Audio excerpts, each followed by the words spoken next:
The government just took over my phone, and everybody else around, everybody's phones started going nuts with a fucking crazy alarm, an alarm signal that I've never heard on my phone before, and vibrating, and you couldn't do anything, and it's saying civil protection alert, one of two messages, and it was only the first message. It was one of two.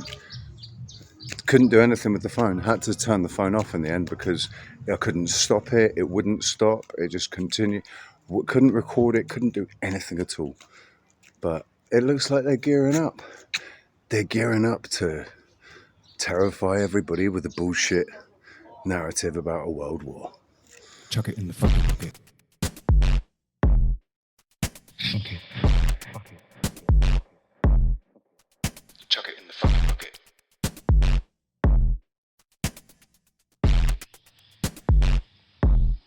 We're gonna chuck it in the fucking bucket.